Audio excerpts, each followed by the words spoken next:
O Império Romano foi um dos maiores impérios da história humana. Durante seu auge, estendia-se das frias terras altas do norte da Britânia até os quentes desertos do atual Iraque e da costa nordeste do Mar Negro até o deserto do Saara. No seu auge, pelo menos 20% da população mundial viveu e morreu sob o domínio dos Césares. Desde a fundação da cidade de Roma em 753 a.C., até a queda de Istambul em 1453, a história romana abrange mais de 2.200 anos, mas a queda do Império Romano é um dos temas mais complexos e ainda hoje um dos mais debatidos na história. Nós, humanos, gostamos de explicações simples e convincentes para os eventos, e temos problemas para entender uma interação complexa de muitos fatores diferentes. No entanto, a queda do Império Romano é exatamente um desses casos. Embora muitos historiadores tenham surgido ao longo dos séculos, apresentando suas próprias teorias para a queda do Império, a realidade é muito mais complicada do que gostaríamos de acreditar. Mas é exatamente por essa razão que somos atraídos pela narrativa dessa única grande razão para a queda do Império Romano. O historiador inglês Edward Gibbon, por exemplo, provavelmente um dos primeiros historiadores a analisar minuciosamente a queda do Império Romano, publicou uma obra em 6 volumes sobre esse tema chamada A História do Declínio e Queda do Império Romano, com o primeiro volume sendo lançado já em 1776. Ele moldou famosamente a ideia de que a queda do Império Romano foi principalmente atribuída a uma crescente decadência da população romana. Esta teoria da decadência, embora muito simplificada pelos padrões modernos e já refutada várias vezes, ainda atrai muitos por causa de sua simplicidade convincente.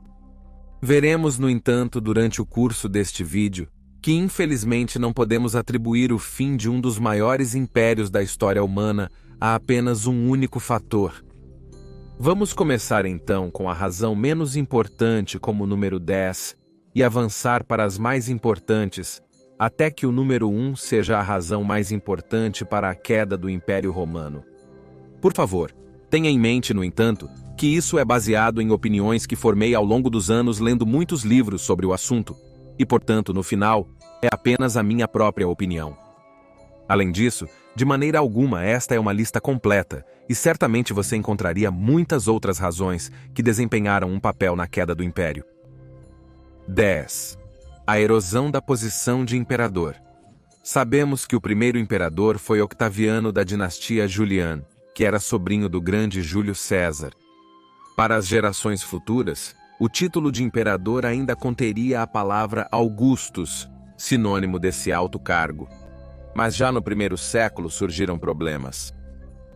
Após o reinado tirânico de Nero, uma guerra civil estourou e vários imperadores lutavam pelo trono. Vespasiano conseguiu sair por cima e depois houve estabilidade por um tempo. O segundo século depois de Cristo marcou o auge tanto da extensão de Roma quanto do próprio cargo de imperador. Os 5 bons imperadores, Nerva, Trajano, Adriano, Antonino Pio e Marco Aurélio, eram sinônimos do que os imperadores poderiam realizar se o título fosse dado a um homem de integridade e virtude. No entanto, após Marco Aurélio, o respeito pelo imperador foi severamente danificado pelo reinado tirânico de Cômodo, que culminou em outra guerra civil. Com Septímio Severo, não apenas o primeiro africano ascendeu ao trono, algo que era impensável no tempo de Augusto, mas também nasceu o princípio da ascensão ao trono pela força militar. Isso levou à crise do terceiro século, onde o império estava entrincheirado em quase constante guerra civil, onde novos imperadores eram proclamados pelos exércitos e lutavam contra outros imperadores regularmente. Isso quase acabou com o Império Romano ali mesmo, não fosse pelos esforços valentes do herói imperador Aureliano e mais tarde Diocleciano, mas o dano já havia sido feito, e o respeito pelo título de Augusto nunca teria a mesma reverência como sob Trajano ou Marco Aurélio. Isso culminaria então em muitas mortes violentas de imperadores ao longo dos anos. Na verdade, ser imperador se tornou um negócio muito perigoso no terceiro século. Se durante o início do Império 55,6% dos imperadores morreram de causas naturais ou doenças, apenas 25,4% morreram de tais causas durante o final do Império, mas quase 3/4 morreram por uso de violência até 480 d.C. Isso causaria uma enorme desestabilização do Império, o que contribuiria grandemente para a queda. 9. Declínio na disciplina militar. Quando imaginamos o exército romano, a primeira coisa que vem à nossa mente são as legiões, a espinha dorsal muito disciplinada e treinada do poder militar romano. E de fato, durante os tempos de César, Augusto durante os tempos de Tibério de Domiciano, e até mesmo durante os tempos de Marco Aurélio no final do segundo século d.C., as legiões eram essa força formidável que era capaz de garantir as fronteiras do Império. No entanto, a crise do terceiro século teria um profundo efeito no exército romano, e esses tempos tumultuados, durante os quais o Império quase caiu, mudariam o exército romano para sempre. As legiões com seu escudo retangular, o scutum, e com sua armadura segmentada, a lorica segmentata, com o gladius e seus pilums, essas legiões estiveram ativas do primeiro século a.C. até o segundo século d.C. Mas a crise do terceiro século exigiu unidades mais rápidas e flexíveis, de modo que as unidades de cavalaria se tornaram mais importantes, e a lorica segmentata começou a desaparecer do uso. Ela foi substituída pela lorica ramata, a cota de malha, e o scutum foi substituído pelo escudo redondo. Um soldado romano do final do exército romano ocidental, portanto, às vezes não parecia muito diferente dos bárbaros contra os quais estava lutando. A reestruturação do exército romano também andou de mãos dadas com um declínio na disciplina militar. Se um centurião no primeiro século d.C. precisava ser alfabetizado, ter cartas de recomendação, ter pelo menos 30 anos de idade, já ter servido alguns anos no exército e também ter que ser capaz de aumentar o moral de seus soldados, os requisitos e papéis de um centurião foram consideravelmente reduzidos no final do exército romano.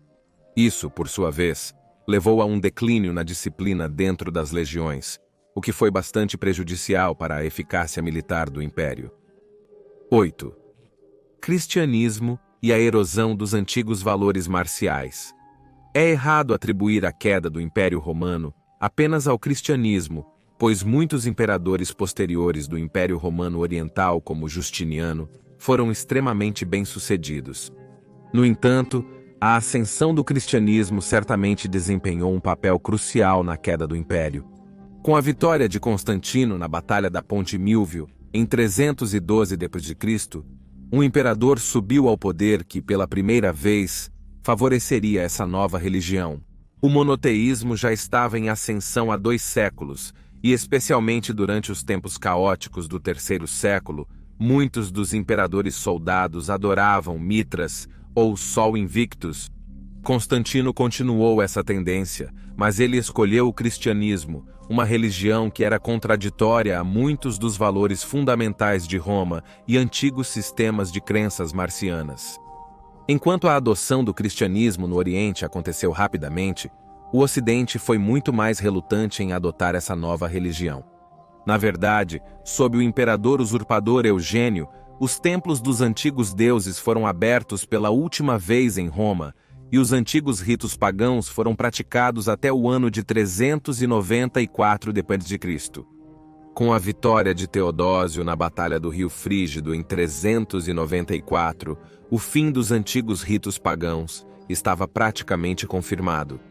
Todos os valores sociais e o sistema de crenças marciano dos velhos tempos estavam agora sendo